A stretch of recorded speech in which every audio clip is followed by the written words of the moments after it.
Waven, c'est le jeu par excellence de deck building de classe. Elles ont toutes leur petite originalité qui donne envie de savoir ce qu'elles peuvent tout offrir au maximum de leur capacité. En me lançant sur Waven, j'ai choisi de le faire sur le Xelor régulant Gourpapa, une classe qui a subi un gros nerf avec l'arrivée de cet early, mais vous verrez dans cette vidéo que le Gourpapa aujourd'hui c'est toujours une super classe qui fait d'énormes dégâts en zone. Tout cela sans pour autant être aberrant au point d'en mériter un nouveau nerf. De quoi vous donner tous envie de vous lancer sur cette classe que je trouve géniale et très simple à prendre en main pour découvrir le jeu. Le Xelor régulant Gourpapa, c'est le Xelor offensif qui jouera obligatoirement avec ses Sinistros, puisque la spécificité de ce Xelor, c'est qu'à chaque fin de tour, il fera des dégâts sur les cases autour de ses Sinistros sur le terrain. Des dégâts à la hauteur de son attaque. Vous l'aurez compris, ce qu'on va vouloir avec le Xelor Gourpapa, c'est sortir ses Sinistros pour faire un maximum de dégâts, et pour cela, il nous faudra monter très haut notre attaque. Pour ça, on va s'entourer de quelques autres compétences du Xelor pour maximiser cet aspect. Tout d'abord, on va prendre Xelorisation qui nous permettra de récupérer nos Sinistros dans notre main. Puis l'explosion Gourpapa pour profiter d'une double explosion en plus de celui qui va s'exécuter à la fin de notre tour. Exactitude qui va nous donner un maximum d'DPA en réserve,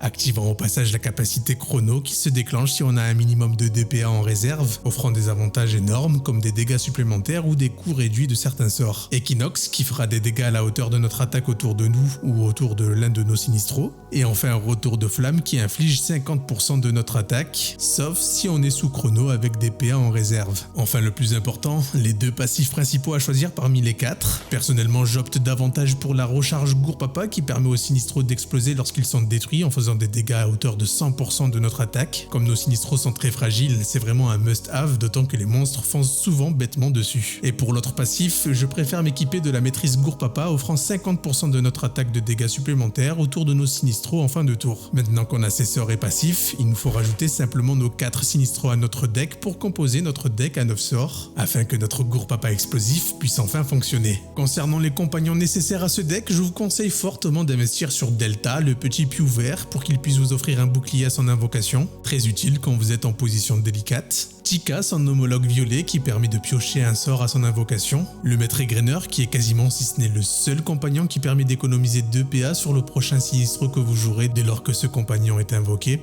Et enfin pour finir, la championne périmée qui enlève 1 PA de consommation, voire même 2 à notre premier sort, toujours dès son invocation. En anneau c'est simple, on va prendre les 3 anneaux principaux qui offrent de l'attaque, à savoir l'anneau Rac, l'anneau Horrible et l'anneau Sif, même si ce dernier va nous mettre un sacré malus de vie. C'est pourquoi pour contrebalancer tout ça, je vous propose de mettre le cicatrisor en 4e anneau. Ça vous aidera toujours à tenir davantage sur le terrain. Et comme vous avez sûrement pu le voir, j'ai investi des runes dessus. 2 fois 29% d'attaque sur l'anneau Horrible, 15% d'attaque et 25% de vie sur l'anneau Rac, 32% d'attaque sur l'anneau Sif et cela bien sûr évolue en fonction du niveau de l'anneau. En brassard, j'ai pris l'incontournable brassard Tung où j'ai investi ici aussi de la vie et de l'attaque supplémentaire.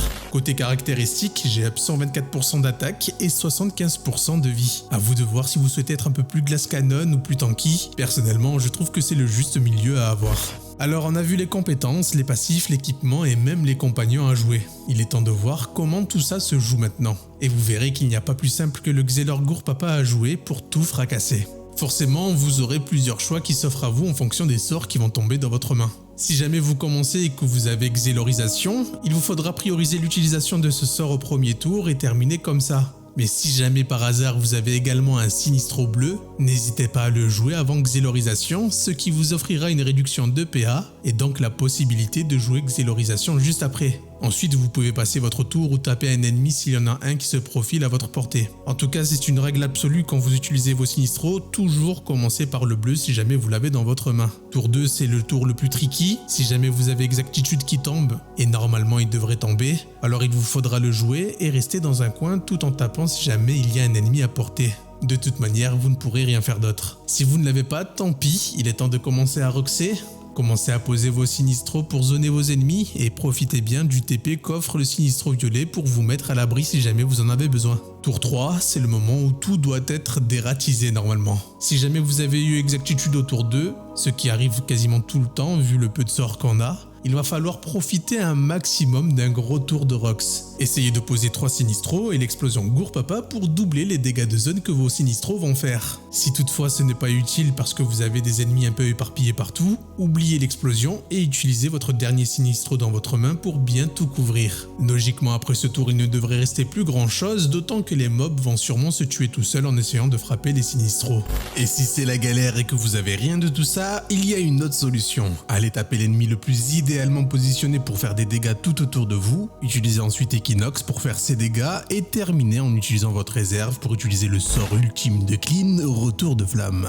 Logiquement après ce tour il ne devrait plus rester grand chose, d'autant que les mobs vont sûrement se tuer tout seuls en essayant de frapper des Sinistros. Mais s'il reste des mobs et que vous n'avez pas encore utilisé le sort, faites un retour de flamme pour tout frapper d'un coup.